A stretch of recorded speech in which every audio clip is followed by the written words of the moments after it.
আসসালামু আলাইকুম রহমতুল্লাহ বরকাতুহু। তে বন্ধুগণ, আশা করি আল্লাহ পাকের অসীম রহমতে সকলেই সহি সালামত আছেন। তে কবি গাজী এক্কাসালি ইউটিউব চ্যানেল 017140885009 এর পক্ষ থেকে আপনাদের সকলের প্রতি রইল একান্ত আন্তরিক শুভেচ্ছা ভালোবাসা। তে বন্ধুগণ, এখন আপনাদের সামনে যে বয়ানটা রাখবার চেষ্টা করব, বয়ানটার নাম হলো গাজায় মুসলিম নিধনে দায়ী কে। কি বিষয়টা? গাজায় মুসলিম নিধনে দায়ী কে? বাহ্যিক দৃষ্টিতে আমাদের মনে হবে দায়ী কে, এক কথা নেতানিয়াহু আর ট্রাম্প বা আগে বাইডেন ছিল, বুঝলেন না? অর্থাৎ ইহুদি এবং খ্রিস্টান বলো এবং তাদের দোসররাই দায়ী। বাহ্যিক দৃষ্টিতে দেখা যায়, কথা ঠিক, অমূলক না। কিন্তু তার চেয়ে বেশি দায়ী কে? তার চেয়ে বেশি দায়ী এই মুসলমানেরা। কারণ গাজাবাসীরা মুসলিম, তারা মুসলিম, তাদের পৈতৃক ভিটা শুধু নতুন না, যে জায়গায় থেকে তাদের মারতেছে গাজা এখন আর ইসরায়েলেরও তো পুরা ইসরায়েলি তো তারা বসবাস করতো, ওখান থেকে তাদের সরাইছে কত আছে, কত তারাইছে। কিন্তু গাজায় তো একসেটিয়া তাদেরই পুরুষের ভিটা বহু আগের থেকে, শত বছর আগের থেকে। তাহলে হাজার বছর আগের থেকে, কিসের হাজার বছর আগের থেকে। তাহলে তাদের ওইখান থেকে হটাইয়া দিতেছে, নিধন করে এর চির মুক্ত করতেছে এই মুসলমানদের ওখান থেকে মেরে তাড়িয়ে। তাহলে দায়ী মুসলমানরা। কেন মুসলমানরা দায়ী? দেখেন, আমাদের দেশে হযরত উমর রাদিয়াল্লাহুর যে একটা জিনিস, এটা খুব প্রতিপালিত হয়। কি?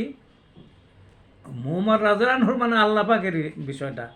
সেটা হলো এই যে রমজান মাসে আসে, রমজান মাসে দেখবেন আপনারা করে ওই 20 রাকাত তারাবির নামাজ, ওই যে মসজিদে ওই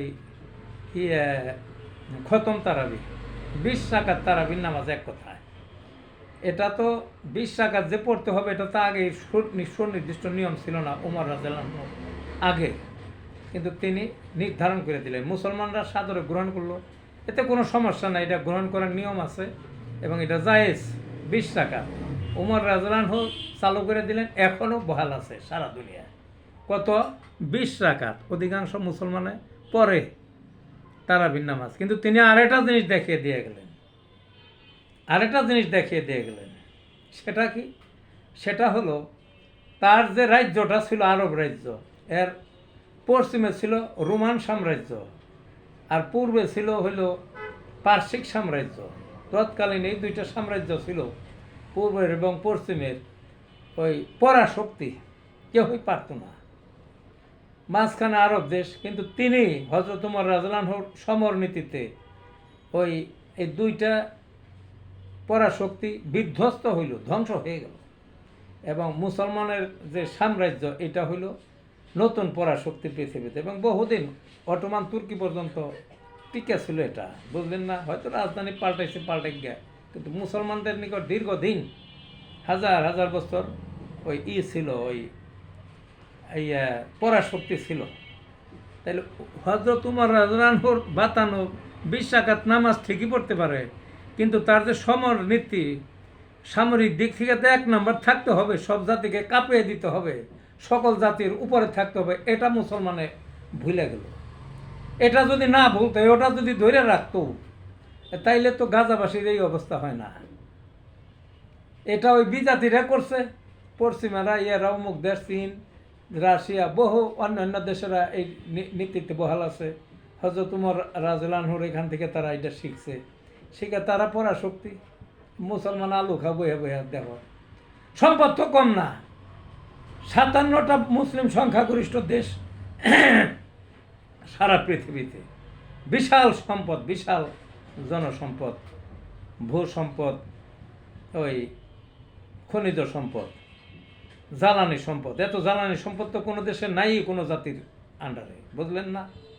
কি না করতে পারতো তারা, কিন্তু তারা বিলকুল ওই সমর নীতিটা ভুলে গেলেন।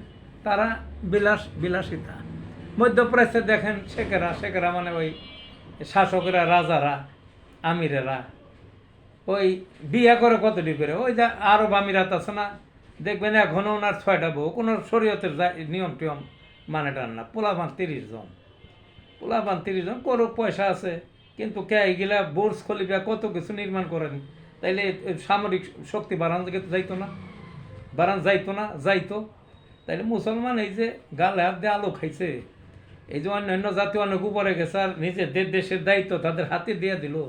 মধ্যপ্রাচ্যে মুসলিম দেশ আমরা বলি, এগুলোর মধ্যে আমেরিকার ঘাঁটি আছে অনেকটি, তাদের কাছে দায়িত্ব তো খাটাসের কাছে মুরগি বাগি দিল, তো এটা তো আর হয় না। হিয়ালের কাছে মুরগি বাগি দিলে যা হয় তাই।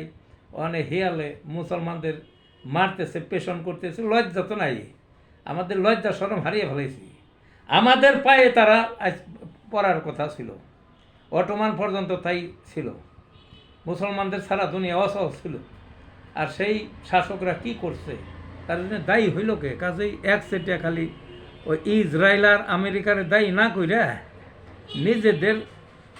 নিজেরা দায়ী করেন, বুঝলেন না? আত্মসমালোচনা করেন, দেখবেন যে আসল মুসলমান এই যে দায় দায়িত্ব কাণ্ডহীন সব রাষ্ট্রের ওই আপনার সার্বভৌমত্ব রক্ষার জন্য দায়িত্ব সেই শিয়ালের খাটাসের হাতে তুইলা দিয়া এখন তাদের করতেছে, দায়ী করতেছে। আসলে তারা দায়ী না, মেন দায়ী মুসলমান নিজেই। কাজেই কি কথা, গাজায় মুসলিম নিধনে দায়ীকে এক কথায় দায়ী মুসলমান নিজেই। তো ভালো থাকুন বন্ধুগণ।